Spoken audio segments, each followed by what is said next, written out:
With cleaner air comes a corresponding price tag.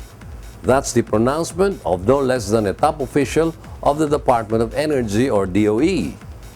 Energy Undersecretary Zenaida Monsada has been quoted that with the market introduction of Euro 4 fuels, it will be more expensive.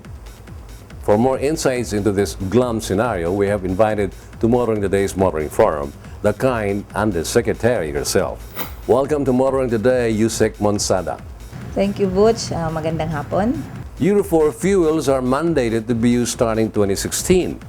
You have been quoted that this shift to a cleaner type of fuel would entail additional costs for consumers. Why so?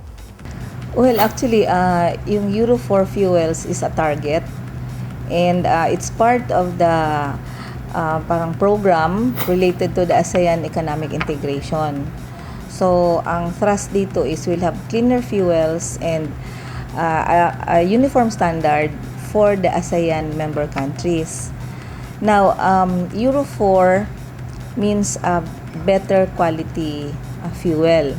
Ang ibig sabihin ng Euro 4 generally is a very low sulfur content sa fuels, and that would make the fuel compatible with mga emission control devices that would improve air quality or emissions from vehicles.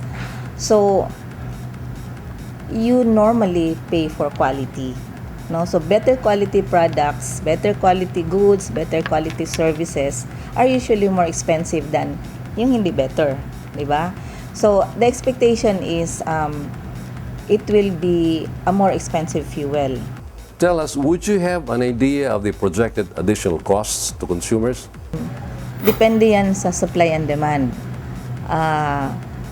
So kung mas maraming countries like ang India has more capacity, ang China's capacity, ang Vietnam mukhang may refinery din, Thailand. So kung lahat yan, and tayo noon Pilipinas, our two refineries are building up capacity to produce yung Euro 4. So pag maraming supply, baka hindi masyadong malaki ang pagtaas, kasi siguro ang ano ko lang dito, when we started talking about Euro 4 na gusto na nating implement, ang presyo noon was $2 ang diferensya from the kung ano man yung Euro 2, no? Euro 2, hindi tayo nagdadaan sa Euro 3, diretso tayo ng Euro 4. So noong unang pinag-usapan to, $2 per barrel ang difference ng presyo ng Euro 2 and Euro 4 fuel.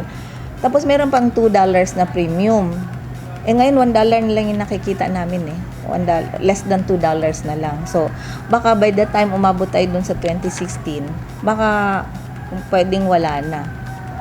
Is there any way for the country to postpone the implementation of the shift to Euro 4 fuels? Siguro, kasi as I mentioned, itong Euro 4 nating programa is an ASEAN target, no? Part ng ASEAN economic integration, which is starting next year, and parang dapat by 2016 talaga January, full ng implementation. So, it will not be a mere decision of the Philippines but the ASEAN community. Ang isang naman dito, bakit ba tayo sasali kung may expected tayo na price increase, di ba? Bakit? Well, una-una, we need to clean up our air. No? Alam nyo naman na isa sa causes ng pollution, lalo na sa Manila, itong mga sasakyan. So, kung hindi tayo maghanda ng fuel para sa mga sasakyan, baliwala yung sasakyan na mag-require ka ng mga gadgets, mga pollution control equipment, kung hindi ka maglalagay ng compatible fuel. Masisira yung yung gadget. Pagka ang sulfur mo na level ay mataas, mapopoison niya yung mga tawag nila doon particulate trap. Kasi kita niyo 'di ba maitim yung parang usok yung ating hangin, no? Or yung atmosphere natin parang ang itim, 'di ba? Dahil sa pollution 'yon.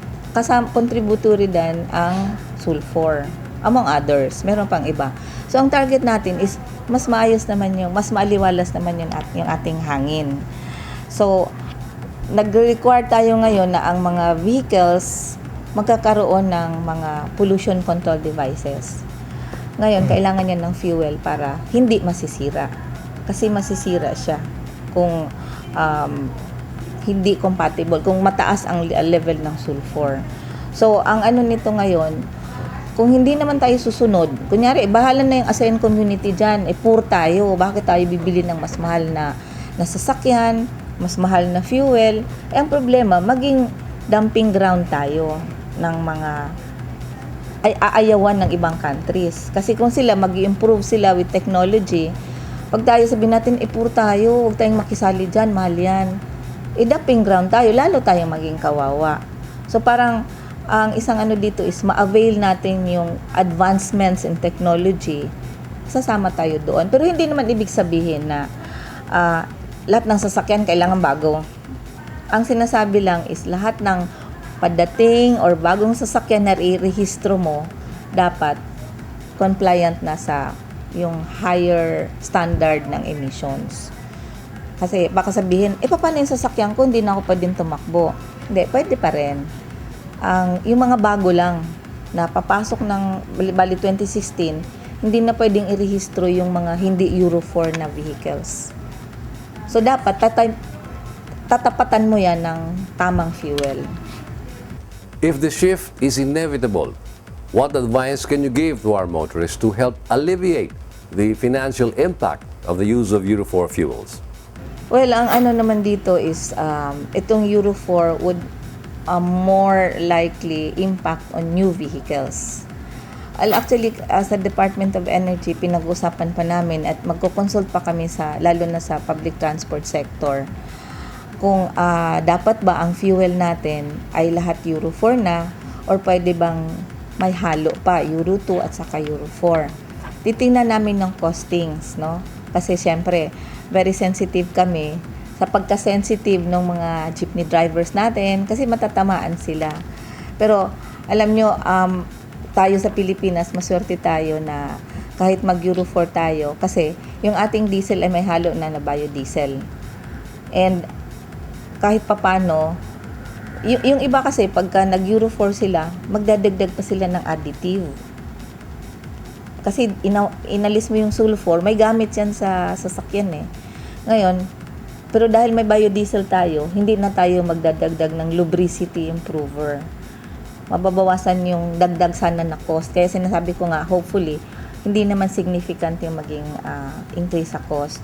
So, ang ano natin dito is, by next year, early next year, ang DOE, karoon kami ng consultation para doon sa titingnan, siguro mas buo na yung data namin for 2014 dito sa ano yung presyo nitong taon na to, anong impact nito, tapos yung logistics ng oil companies.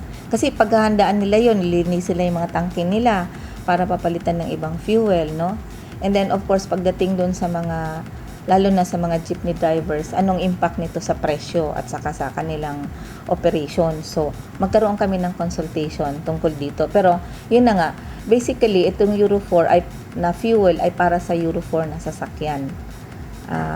Titingnan natin kung mas simple kung isang klaseng fuel na lang kaysa iba-iba pa, may Euro 2, may Euro 4. Kasi ang problema naman nun paghaluin mo yung dalawang fuel, baka ma-miss fuel, makargahan ng Euro 2, yung Euro 4 na sasakyan, masisira.